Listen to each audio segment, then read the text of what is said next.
Welcome to Alert Tales, your destination for the most powerful real-life stories that captivate, inspire, and spark meaningful conversations.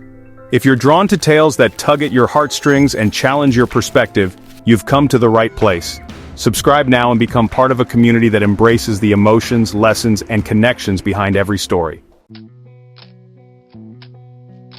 I, a 38-year-old man, have two nieces, Mary, who is 5 and turning 6 in January, and Alice, who is 16. Mary has mid-functioning autism. My sister Sarah is a single mom, and I help out whenever I can. I normally go to their house to watch them because it's safer, and it's not fair to expect Alice to babysit Mary all the time. Over the past year, I've noticed something unusual. Mary seems very clingy to Alice but also appears to be scared of everything, if that makes sense. For example, Mary will sit on the couch, cuddling with Alice, but she'll often look down and seem to dissociate. She spends hours in Alice's room with the door closed. When I ask Alice what they're doing, she just says, "Oh, we're just hanging out." Alice gets Mary new clothes whenever she goes shopping and takes her everywhere. Mary sits on Alice's lap whenever she wants and Alice lets her. Honestly, it seems like Alice really loves her and she spoils her quite a bit. They're always seen cuddling. Mary has always been a quiet child, but lately it's become much more pronounced. It's something I've been trying to figure out. I've noticed some strange behavior with Mary recently. She started pulling out all the hair from her dolls, ripping their heads off and tearing off their limbs. There's only one horse toy that she keeps safe. Whenever I ask her why she does this, she just starts crying. She also wets herself constantly and wets the bed frequently without telling anyone. She would always randomly get naked for no reason. She would always touch herself in that way.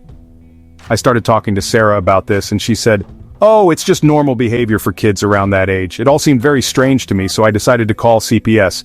And there is a massive investigation, and it turned out that Alice was doing things like that to Mary. Now Sarah and nobody else will talk to me in the family, and I currently have full custody of Mary. Sarah knew the whole time. I don't know what to do because I want my family back. Alice is in jail and is waiting to be sentenced.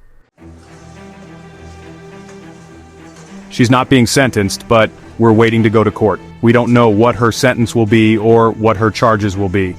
But she is arrested in jail. We haven't even had the first court date. We are still waiting for a court date. But she was arrested. Also, from what everyone said, I don't think I'm going to ever let them move my life again. Alice was never abused. I want to know how I know. This is because she said it. She is just a psychopath. I have no one to talk to about this. I just want to type it out, make more sense of it. Me and my wife P are both 35. We met back when we were in college and have been married for 6 years. Even when we were just good friends, I was always vocal about my indifference on children. I wanted to focus on my career and figure myself out before I even thought about bringing a human into this world. P was aware of this when we started dating, but was slowly starting to get me to ease to the idea of kids. I knew our values were different and it's my fault for continuing things, but I loved her so much. She is my best friend and she helped me out of the worst period of my life. About 2 years into our marriage, P became pregnant from what I believed to be a freak accident. Obviously, I didn't leave or get mad at her, just wanted to preface that IDK. I took care and supported her throughout the entire pregnancy. P gave birth to my twin baby girls. They are my world. Plain and simple. I feel sad and alone, even after just a little work trip without them.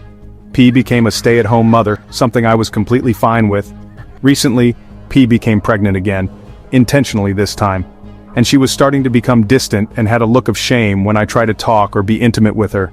I've been trying to be the best husband possible, but she always insisted she's fine and tried to distract me by talking about our girls. I came home from work to find P slouched over, crying on our bed. Our daughters were spending the night with my sister, so we were alone. When I came over to comfort her, she started sobbing about how sorry she was. After I consoled her enough to speak, she explained that she had poked holes in my condoms when we had sex when she first had our baby girls. She didn't try to justify herself, just went on about how she was a piece of shit, didn't deserve me, the girls, or the baby. She was practically hyperventilating. I consoled for the sake of the baby, but I was, and still am, angry. I've been sleeping in the guest room. I know that this is technically sexual assault, but I hate the idea of only seeing my daughters and baby half the time. P hasn't left our room since.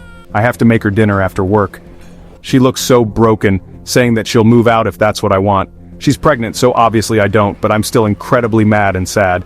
I still love her. I've known her for 1.5 decades. She's been nothing but loving and supportive, and until now, very transparent with me. I just wanted to type this out, make sure my feelings, which I know are justified, are justified.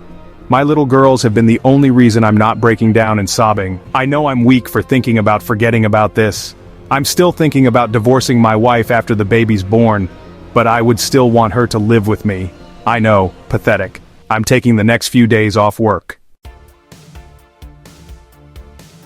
First, I would like to say that I, a 39-year-old man, love my daughter, who is 8, like nothing and no one else in the world. I'd kill anyone that hurt her, and I've always and will always be next to her. I still remember when she was this tiny little thing, 1-year-old, and said her first words. The problem is, she hasn't stopped talking since then. She is 8 years old, and I think there are very few people in the world that can match her words per minute rate. From the time she wakes up until the time she sleeps, she is talking. Sometimes, she talks in her sleep. She will spend 45 minutes explaining to me why Elsa handled things wrongly, or 2 hours telling me the drama in her class. The drama of that day. Yesterday we were in the car and she was going on for 30 minutes about something that happened at school. She then asked me for my opinion. I lost her after the first 5 minutes. All I could hear was static after that. She got pissed and decided to spell words backwards for the remainder of the trip. She proceeded doing that for another 30 minutes. Sometimes when there is no one around to talk, she talks to herself. She even role-plays arguments. There are times I feel like my ears will bleed. When she was younger, I would trick her to play the silent game. Doesn't work anymore. Last month the school headmaster invited us for a talk because my daughter was bullying another boy. I know the boy. He is double her size. I went in ready to fight and defend my daughter. She said she never bullied him and that they were friends. We sit in the headmaster's office with my wife and he proceeds to explain that my daughter followed the boy around for a whole month at every break and during the PA and talked to him. The boy asked her many times to leave him alone, but she didn't. For a solid month she would always stay next to him and talk to him. One day the boy broke down and started crying. They had to call his mom to pick him up from school. My wife was livid.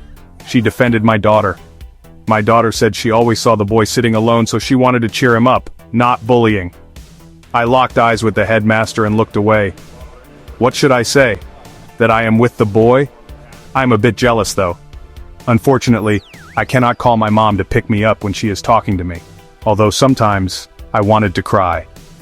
I am thinking to buy a PS5 as an apology to that boy for Christmas, and some earplugs for me.